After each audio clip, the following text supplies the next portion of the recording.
Hello, it's Jonathan Wellham of ROCKLINC Investment Partners, and I have Jesse Vandermeer and Andrew Chang with me. And we're looking forward to the next installment of our webcast. So let me just get right into it. As you know, below you, if you've been on webcast before, you know that we have our presentation there, and you can click on that. We'll also go back and forth between the presentations and ourselves. And this is a great time to update our clients. In particular, today is actually a nice volatile day in the marketplace. So hopefully it'll open up more opportunities for us to make some great purchases. On the first slide in our presentation, there's a disclaimer slide, and we always want to emphasize that for legal reasons, regulatory reasons. So apprise yourself of that slide. And then on the next slide, we actually have the outline of the presentation today. And again, just a quick view of our investment philosophy, investment challenges, key issues that we're seeing in the marketplace to date in 2020, and also these challenges that we believe will extend really for the next couple of years as we adjust to the last number of months. Our strategy, our positioning, a quick update on our performance, and then Jesse's going to take you through one of our companies, Algonquin Power, and Andrew is going to give you a quick overview of Amazon, another one of the holdings that we've had in our portfolios for some time. So let's get right into it. I'm going to share the screen now with the presentation, and then away we go into the presentation here.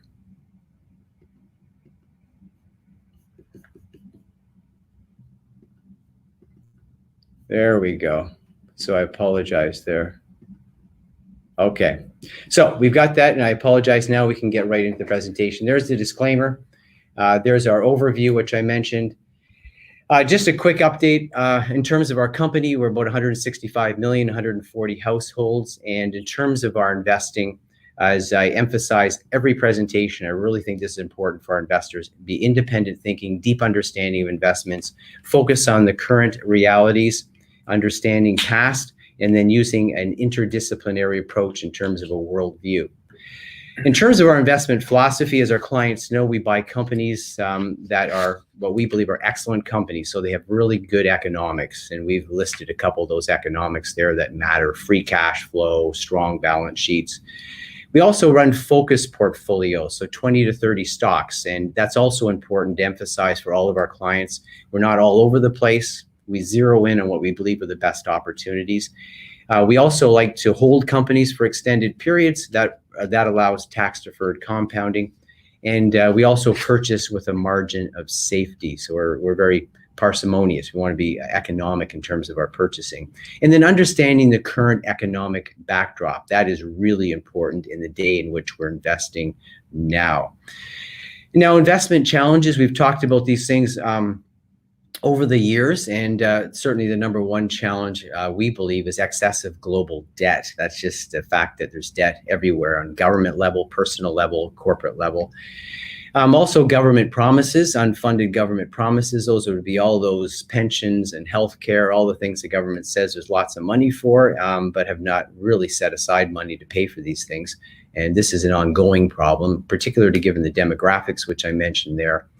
And that's led to monetary policies, or policies on the behalf of the central bank, of printing lots of money. I'll talk a little bit more about that today. We've entitled the presentation "Printing to the Finale," which basically means they're just going to continue printing money and keeping interest rates as low as they can for as long as the eye can see, or until there's something that they lose control of. So lots of printing money, and interest rates have been at record low levels.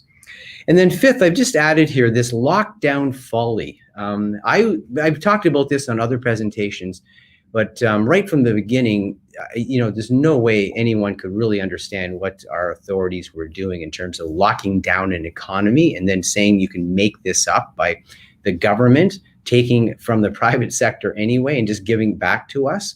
In other words, the public sector doesn't create wealth. It has to take it from the private sector. And so all this money that the government's handing out, trying to make up for the lost value of businesses and incomes and payrolls and so forth, they're just stealing it from us in the first place. And so this is really going to have a long-term negative impact. And so I've just put here that this is really the most devastating and costly self-induced decision. In other words, it wasn't like going to war and sometimes you're forced into circumstances. This is a global mistake. It's a huge mistake. And estimates put the cost of this lockdown at somewhere around $30 trillion in terms of total global losses and capital formation destruction. And we will not make that up anytime soon. That's a huge cost.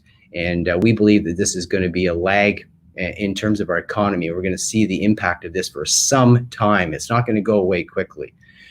I just put this up here because when I talk to people, I'm shocked at how little they know about the mortality situation with the coronavirus.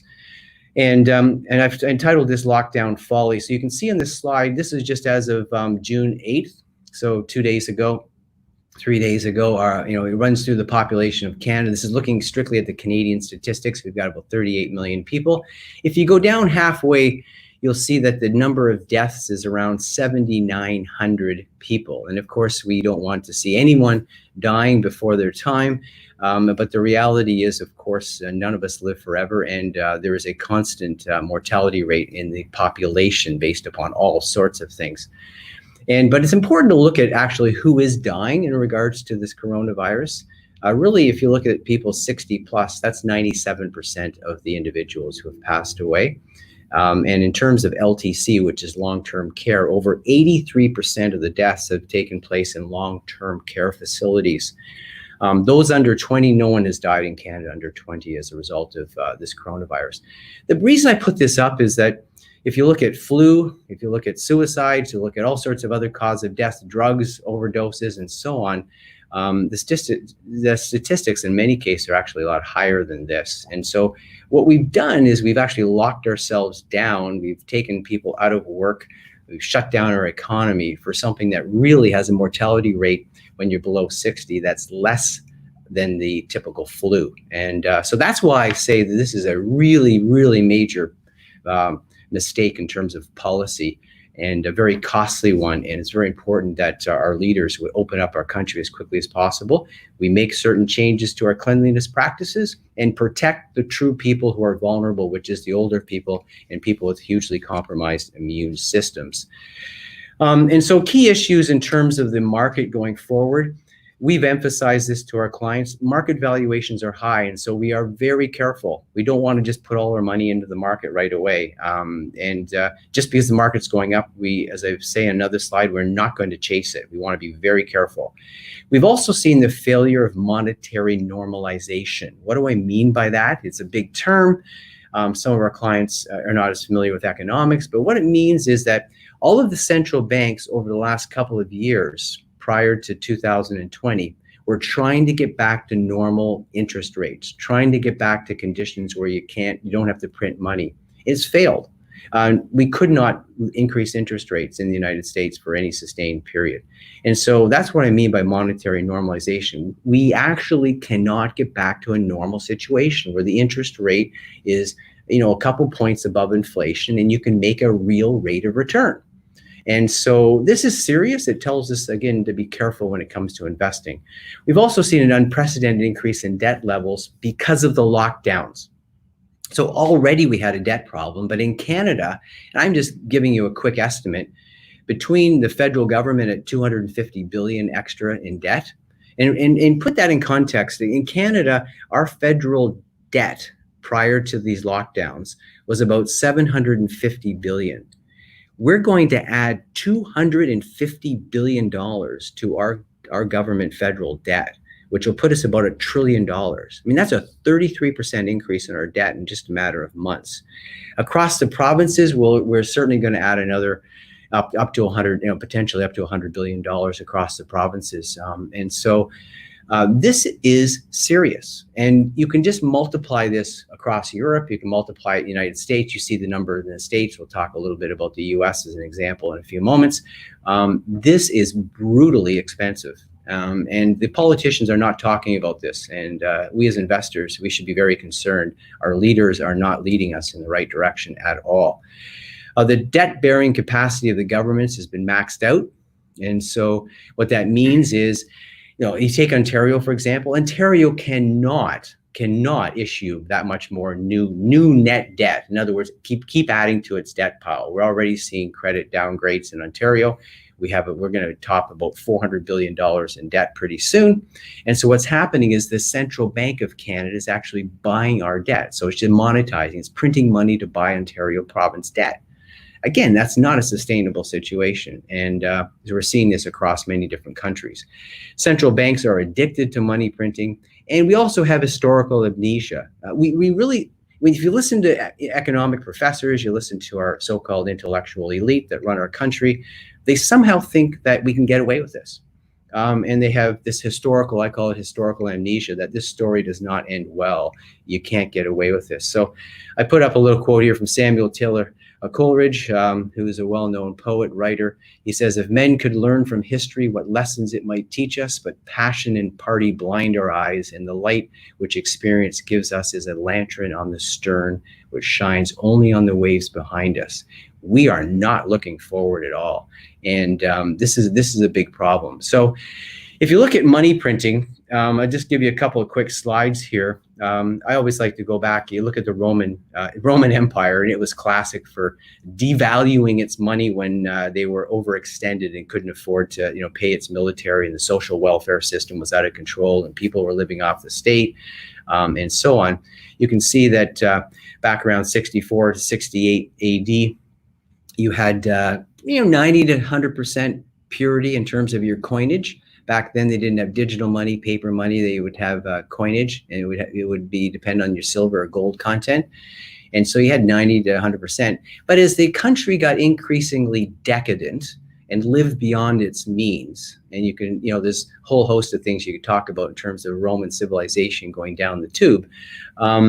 They eventually just kept lowering the silver content. So in other words, they're watering down their money. They're printing coins, but there's no value to the coins. There's no collateral in the coins anymore. It's just, they were garbage. They're just different alloys that they were mixing in with the silver. And by the time you got close to the end of the empire, they're basically putting out coins with virtually no silver content. That's what we're doing as a country, and as nations around the world. And so in the next slide, you've seen this before. I've had this in presentations. If you go back to 1969, the price of gold was $35 approximately. It was fixed at the time. And today gold's about $1,750. And you can see that the value of currencies have dropped. And this is a logarithmic chart, so you can see that it goes from 100 to 10. So that's a 90% drop. You can see that all the major currencies in the world are down 90% plus against gold. And in some cases, like the the British pound, or you look at the US dollar, they're down 95, 96, 97% against gold. And what that's telling you is that, again, we're watering down our money, and we're continuing to increase the money supply. And this is a major issue when it comes to where we invest, how we protect you. Just a couple of quick slides that I took from Double Line's presentation recently, just a couple of days ago, that are very instructive. You can look at this chart, and it's basically looking at the different episodes in the United States. So this is looking at the United States, the central bank of the United States, and it has QE1, QE2, that's QE3, QE4. These are the different episodes or time frames where the central bank added to the money supply or printed new money. And you can see back at QE1, that was back in 08 to 010, they added about 200 billion. Then you see QE2 back in 2010, 2011, they added about 565 billion to stimulate the system, and they started printing. And then I'll jump to QE3 there. They added about 1.6 trillion over the course of really almost about a year and a half or so. And then we look at just the first couple of months. I mean, you're really talking here about 2 months. In 2020, they've already added about $2.8 trillion, and that's just going to continue growing. They just told us yesterday it's going to go up a lot more. The point of showing this slide is you can see here, once you get addicted to money printing, you have to print more and more and more and more. You don't just settle out at some level. You have to print more and more to keep the system stimulated. And so this is a growing problem, and it's not going to go away anytime soon. If you look at what's happening, and this would be the same thing in Canada, you sort of divide by 10 probably, and you're going to get pretty similar numbers. But if you look at what's happening over the last little while, in 2019, you can see that there was economic growth, so GDP growth, but the debt was still growing faster than the GDP growth. That's not a healthy situation. This is looking at the United States. So you had the GDP goes up by 800 billion, but your debt goes up by 1.2 2 trillion. That's not long-term strategy that's going to work. It's disastrous. But interestingly enough, if you look at the first half of 2020, if we're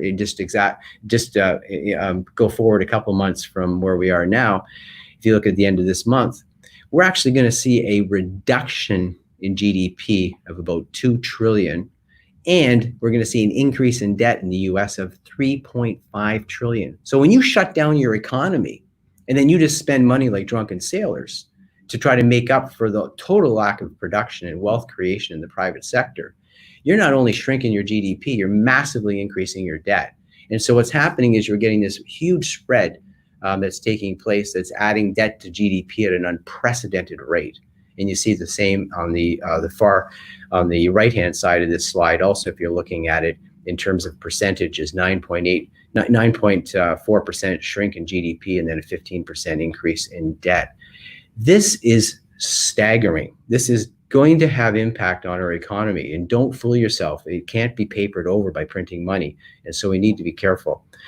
And then if you look at this slide, without getting into too many details, you can see that this is the balance sheet, or how much money is printed as a percentage of the total value of goods and services produced in the economy. So you take all the money that the central bank prints as a percentage of GDP. And there's no reason why in a healthy economy, the money that is on the balance sheet really should be more than 10 to 15% of the GDP. If you've got good velocity, good healthy economy, production, and so on. But you can see what's been happening. If you take the BOJ, which is the Bank of Japan, which is, Japan's been a disaster now for really 30 years. You can see that they just continue to print money until the value of money printed in that country has now exceeded their GDP, which is really quite outrageous. You can see that the ECB, which is the European Central Bank, and the Federal Reserve in the US, they're now up to 46% and 32% respectively. And what I don't like hearing is when people say, well, the Fed is only at 32%. If Japan's at 100, hey, we can go to 100 too. We can just keep printing money. And you hear that more and more by politicians who are completely uninformed about economic reality. And so if we have more and more of our countries and more of the central banks just continuing to print more money, we're going to have to be really careful about purchasing power. It's going to put us in a very dangerous position. And I fear that that's exactly what they're going to try to continue doing in order to, even just to keep the game going rather than to solve any problems. And then I've just got a couple slides here before I just look at our performance and where we're investing. The 2-year Treasury, the whole point of this is just to say that we're at record lows. It actually hit 14 basis points. So you buy a 2-year bond backed by the US government, you're getting 14 basis points per year, so 0.14%. Again, record low. Same thing on the 10-year. The 10-year went down to less than 0.5% per year for 10 years. And that's in the US where there's still positive interest rates. These are all record lows. And then you look at the 30-year, the same thing. It actually got down to a low of 1%. So who in their right mind is buying a 30-year bond for 1% return when you know that they're depreciating and trashing your currency and devaluing it all the way through? So this is a problem. And I put these up just to show that these interest rates are way too low. They're not healthy. They cannot normalize, which tells you that we're in an economy that's under stress. So what do we do as an organization, as a company? We've talked about this before. We minimize financial institutions or companies that have lots of leverage. The banks, for example, are going to have a tough time. We've had major mortgage deferrals go on in this country at twice the rate of the US. Our banks are going to have a tough time going forward. In other words, in their best case, they're not going to have earnings increase for some time. And so we have very little exposure. Minimize exposure to economically sensitive commodities that require a rip-roaring economy. Yes, we're going to get a bounce back, but we're still going to be below where we were in 2019. It's going to take some time to even get back to our 2019 level. And do that in a healthy way, particularly with the government expanding so much of its influence in the economy. Minimize exposure to consumer discretionary businesses, require a lot of extra money for people to buy things. Maintain a healthy exposure in precious metals. We've talked about that before. This is a tremendous hedge to the problems in the world. Maintain significant positions outside of Canada to access higher growth opportunities. Maintain equity weightings in core businesses with strong balance sheets that are essential to the economy. Maintain liquidity. We've talked to clients about this. We're keeping higher levels of cash. We want to keep higher levels of cash. Just because the market's gone up a lot off its bottom in March does not mean we cannot test those bottoms. Don't fool yourself. We've got a lot of challenges ahead of us. And if the market hasn't accurately priced those in, we can quickly see a reduction in the market. And that is not going to surprise us in the least. We will be patient and not chase stocks. In terms of just the last slides before I hand it over to our guys to fill you in a couple of companies, we have been fortunate. Our performance has been stellar. We can't promise that it's going to continue the way it's gone on the last number of years, but we continue to work hard. This is looking at our total business, our total ROCKLINC, client portfolios. And that's about 70% equity, 30% non-equity. And so really over the last year, we're up about 17.5%. This is as of the end of May and after all fees. So year over year, 17.5%. And we've been averaging about 9% over the last 5 years per year. That's an annual compound rate of return. And if you compare our pure equity holdings, no one has a pure equity holding portfolio. Some people have 95% in equities, but others 50%. But if you just look at our equity performance and compare that to the TSX, the Toronto market, and the S&P 500, and these are the total return indexes, so with dividends all reinvested. Over the last 5 years, we've been pumping away at about 14% a year, and the TSX at about 2.2, and the S&P at 9.9. And over the last year, we've been very fortunate. We're up about 26.2, which is absolutely trounced the indexes. So again, we're just giving you highlights of what we've done. And I can tell you right now, this is not what we're going to do in the future. It won't be exactly this. We'll shoot for this or even better, but it's going to be tough slugging, I think, in the marketplace. So that gives you a quick update. So we want to be careful, and I'm going to stop sharing that screen and come back. We want to be as careful as possible in the market. We're not trying to be negative, but we want to be realistic. What we've imposed on ourselves globally with this lockdown and this massive increase in debt and trying to get back to some normal condition will take some time. And the markets, in our view, we want to be very careful how we price this in terms of the businesses. So we want to talk about two of our holdings. And so I'm going to hand the floor over to Jesse Vandermeer, who will talk about Algonquin Power. Jesse? Thank you, Jonathan. As Jonathan mentioned, I'll talk about Algonquin, which is a recent addition to client portfolios and the ROCKLINC Partners Fund.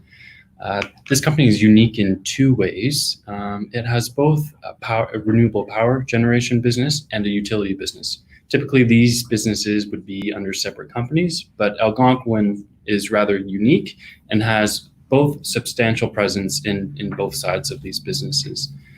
Secondly, it's unique because it's a Canadian headquartered company, but the vast majority of its assets, over 80%, are in the United States. This is not typically the case. The fact that it's Canadian headquarters is great. We were actually able to visit management earlier this year. They're just located in Oakville. We went over, asked them questions, got to learn more about the company, go up the learning curve, derive some information that you can't just derive from looking at an annual report or financial statements.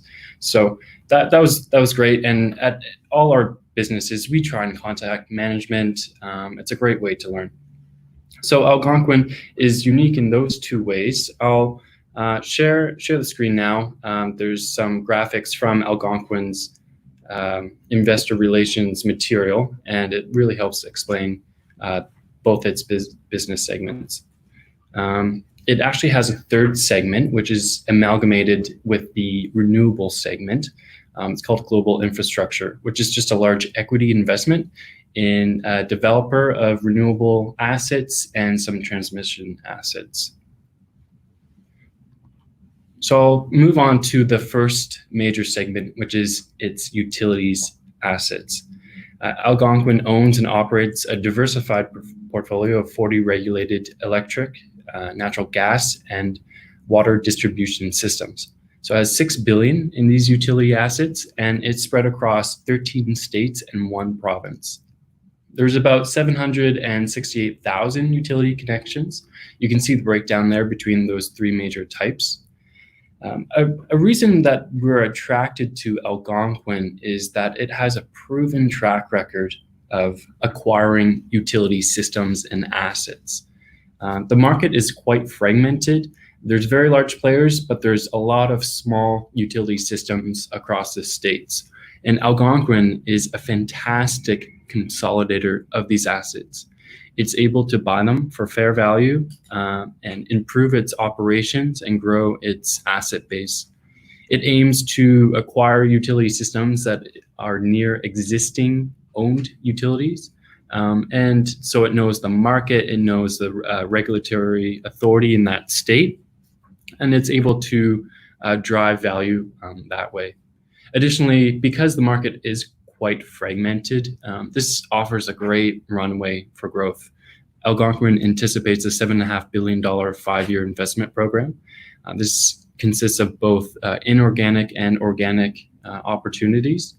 And we look forward to see how it can continue its strong track record of acquiring various utility systems. Secondly, its non-regulated renewables segment. This is majority denominated by wind renewables. Around 3/4 of its renewable segment is wind power. It's an able operator and developer of these projects. You can see in the map below from Algonquin the various locations of these projects. We're quite fortunate here in Canada to have a large presence of able global developers and operators of renewable energy.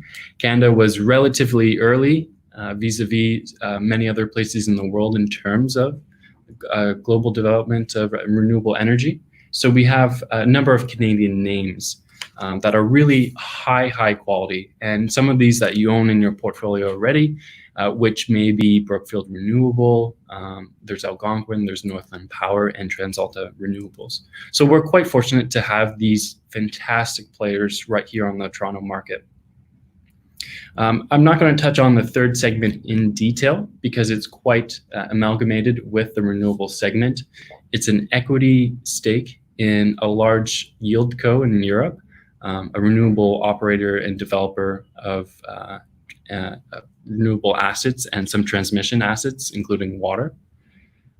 So these 2 major segments, it's quite unique to have them under one corporate umbrella, and also quite unique to have such a large American exposure in a Canadian headquartered company.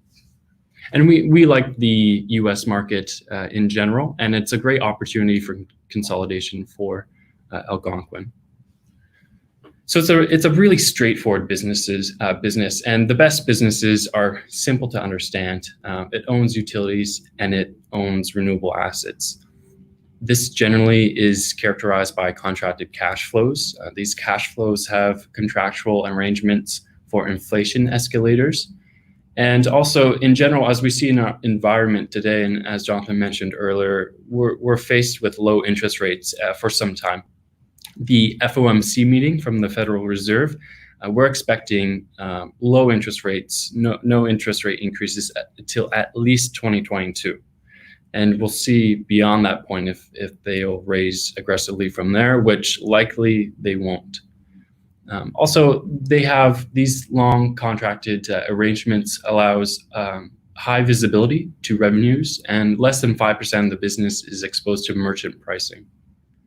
Secondly, there's a large exposure to the US. When compared to Canada, they have a lower penetration of renewables.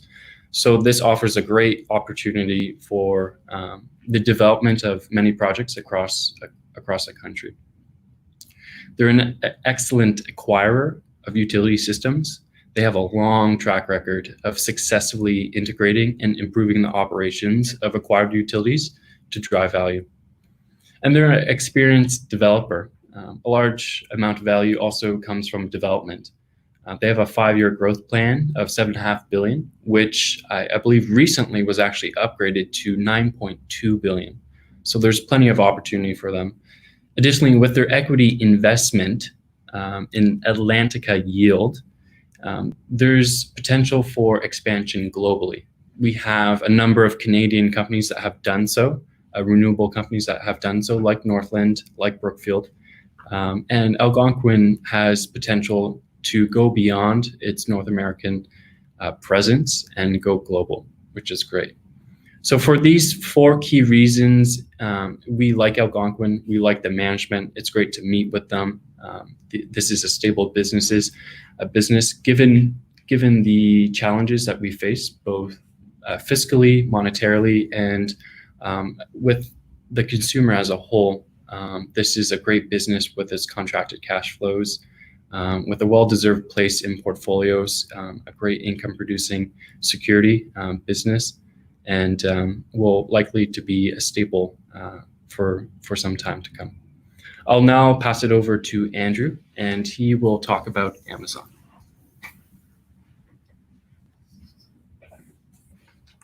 That's great. Thank you so much, Jesse.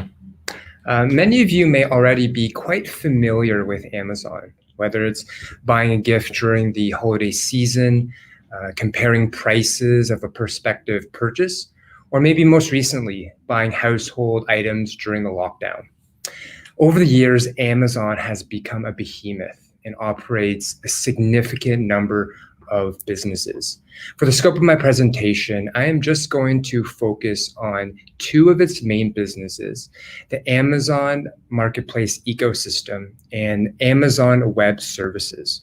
I'm now going to just share my screen just so you can see the first slide.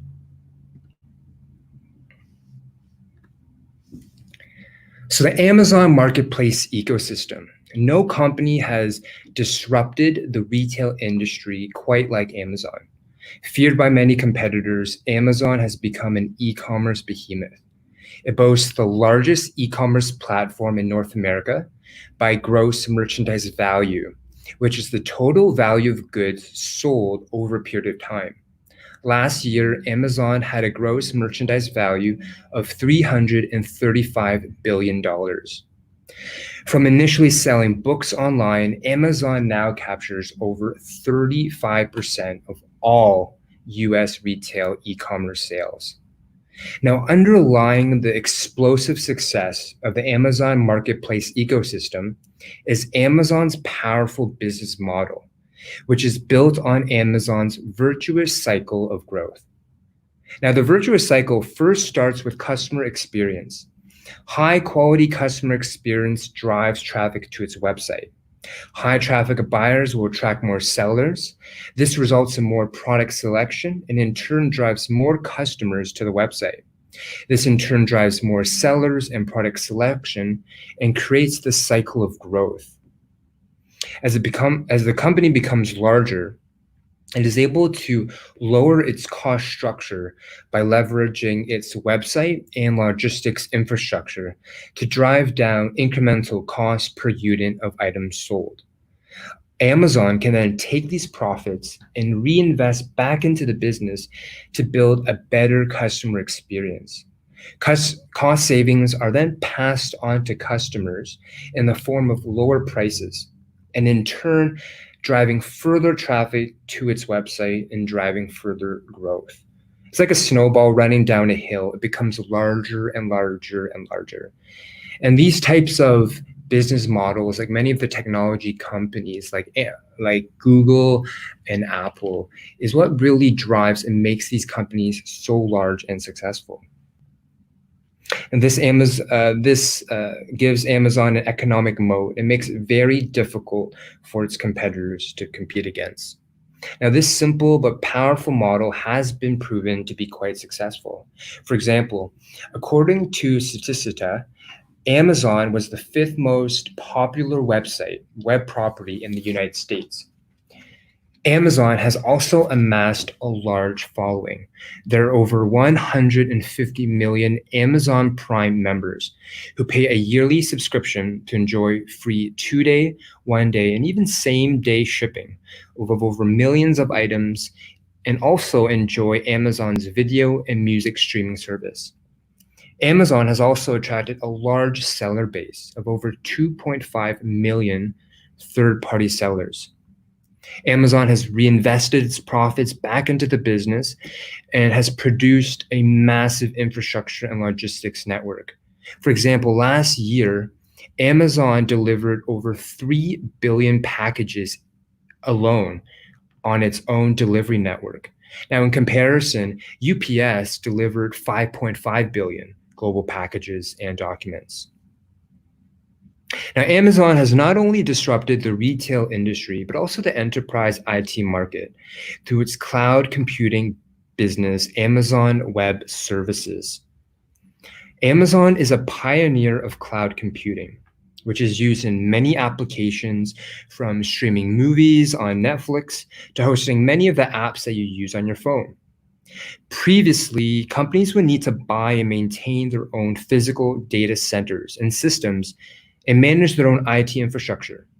This would require a significant amount of resources, making it quite costly. Through Amazon Web Services cloud computing, companies no longer need to have their own IT infrastructure physically on premise. Instead, customers can, in essence, rent the same IT computing resources from Amazon and access their servers, their networks, and operating systems and storage through the internet. Customers would just pay Amazon Web Services on a pay-as-you-go subscription basis. And this is very beneficial for companies, as there's no upfront cost to build their own data systems. Customers pay based on usage, which means that they won't overpay or overcreate too much storage. And it's also scalable, which means customers can dial up their cloud computing needs as their business grows bigger. And Amazon has built a comprehensive breadth of solutions in machine learning and artificial intelligence that helps customers advance their capabilities in automation, quantum computing, Internet of Things, and data analytics.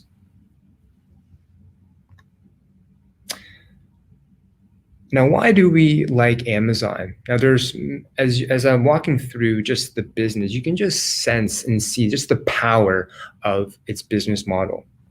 Now, Amazon is a dominant leader in both the consumer retail and cloud market, which are two important areas of growth that we see. Consumers account for about 70% of the US GDP and is a significant driver of the economy. Cloud computing is also in the early innings, has a large runway of growth. Many companies are increasingly needing the use of data, and we believe and will need more cloud computing resources. And we believe that this industry will have a large runway of growth. Amazon also has a marketplace as a one-stop shop platform. We've created a diversified category of low-priced products and fast delivery, which enables the company to capture great customer loyalty and market share.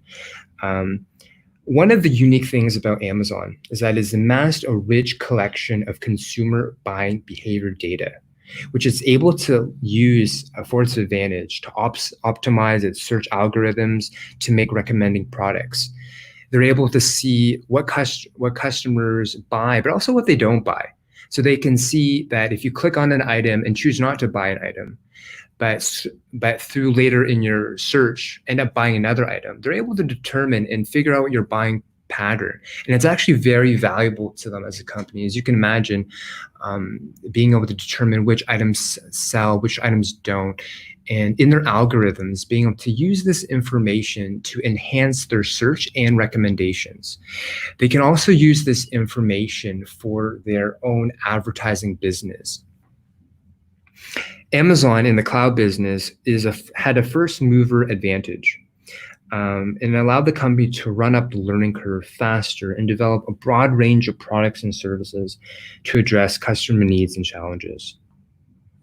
Amazon, through reinvesting in its business, has created significant economies of scale, driven by its vast marketplace, logistics, and distribution network. They've created a significant pool of sellers, and benefits from a lower cost structure, which in turn allows the companies to pass on these cost savings to its customers in the form of lower prices. And this makes it very challenging for its competitors to compete against. When you compete against a company that continues to drive down its lower prices, you feel pinched and pressured to also do the same, which in turn drives down companies' margins and profitability, which makes it very difficult to compete. Within Amazon Web Services, Amazon has reduced its prices over 65 times since launching. And lastly, Amazon is a strategic allocator of capital with a focus on long-run growth. We really appreciate a management team that is forward-thinking and that prioritizes the reinvestment of capital for long-term growth rather than short-term gain. This allows Amazon to expand its business, grow its business, but also enter into new adjacent areas. For example, entering into the grocery market through its purchase of Whole Foods, producing its own private label products, investing in its own AI products such as Alexa, opening up Amazon Go cashierless stores, or launching its large Prime Day event, further advancing in its Amazon Web Services. And it continues to go on and on and on. And there's so much investments that it makes into its companies that makes it very difficult for other companies to catch up with them. And lastly, they have a low-cost structure and high operating cash flow that allows them to enter into new ventures. In 2019, they generated $38.5 billion operating cash flow. And as they invest in these new adventures, they're able to make mistakes and eventually hit a few home runs, which results in high return on investment. Lastly, I just want to pull up for everyone just a chart of a stock performance in comparison to one of its competitors, Walmart. Now, Walmart is another retailer that tries to differentiate itself as a retailer that focuses everyday low prices, very similar to Amazon. But as you can see in the chart there's quite a large divergence within the stock performance. Amazon generated 470%, while Walmart generated 67% when we look at from June 5th, 2016 to June 5th, 2020. Now, the difference markedly shows the superior power of Amazon's business model. Amazon, being a first mover in the e-commerce space, has amassed a significant amount of product offerings that you can't just find at Walmart. And Walmart has been relatively late to the game of e-commerce. Amazon has a forward-thinking mentality that grew its retail business, but also expanded into other businesses as well, creating multiple revenue streams and further building its virtuous cycle of growth. As you can see through this presentation, there's many reasons why we like Amazon. We believe that as it continues to reinvest into its business, that this virtuous cycle of growth will continue to expand and to grow, and which is why we believe Amazon is a very good long-term investment for our clients' portfolios. I'm now going to turn over our presentation to Jonathan for closing remarks. Okay, thank you very much, Andrew. And hopefully get a better understanding of a couple of the companies that we own. And you think of Amazon, it's just a phenomenal franchise, to say the least. And when you compare it against Walmart, I mean, Walmart actually is a very, very successful retailer. It's been one of the most successful retailers. And boy, we could put up probably another 20 different retailers, and you'd see that they've just been eviscerated because their business models have really collapsed in the last little while. So putting it up against Walmart would probably be, especially in the last little while, one of the strongest comparables. But again, what we're trying to do is find companies with tremendous operating leverage and a model that's powerful, continues to grow. A lot of times people look at Amazon, they say, well, it doesn't make a lot of earnings. Well, it's plowing all its cash flow back into its business. And what you really have to do is look at Amazon as a multiple of revenue, with the idea that over time they can move the meter and create profits that are just huge over time. And so we're really driven more by the multiple of revenue. which is quite reasonable when you consider what the business is doing. And so Amazon's, again, a great example. It's one of these companies that actually has, unfortunately, I mean, it was fortunate for us, but unfortunate for other companies, it's profited significantly in this lockdown environment, as people know that their services did not stop at all. And you could, if you needed something, you could order everything online. And in terms of Algonquin, again, that's another great example of company that is dependable. It's essential. They didn't miss a beat in terms of these lockdowns. And when we looked at all of our infrastructure companies, whether it's TransAlta Renewables, whether it's Brookfield Infrastructure, Brookfield Renewable, Northland Power, Algonquin, these are substantial holdings across our clients. And again, even in a lockdown, whether you're at the office or at home, you're consuming energy and you need to use a lot of the infrastructure. And so in many cases, these companies all had record results in the first quarter. And in a number of cases, they actually increased dividends. And so again, just speaking to the power of those business models. So on the last slide, which I'm not going to pop up there, it just talks about our next webcast. And our next webcast we're planning for September the 17th. And if there's more information in the market, or the market gets really crazy again, as we saw in March, end of February and March, then we'll probably do another webcast, update our clients. We'll see what happens depending on the market. But if everything's reasonably sane until September, if that's possible in this world that we live in, then we're going to schedule another webcast back in September the 17th. So we really appreciate your support. It's been a tumultuous year in one sense, but we've managed to stay ahead of things. We continue to be focused, very disciplined. We're not going to chase markets. We're going to look at great companies and value everything in a disciplined way. And we expect more volatility. Please expect volatility. There's going to be there's a lot of unknowns as we work through opening back up our economy again, and then trying to get people back to work and seeing what the damage has really been in terms of the decisions that have been made the last couple of months. So again, we thank you very much for your patronage. We appreciate all of our clients and look forward to speaking to each of you in due course. And if you have any questions at all, as you know, call us, email. You can stop by the office. We're open and we're raring to go. And we look forward to speaking to all of you. Thank you very much. And you have a good rest of the day. Bye now.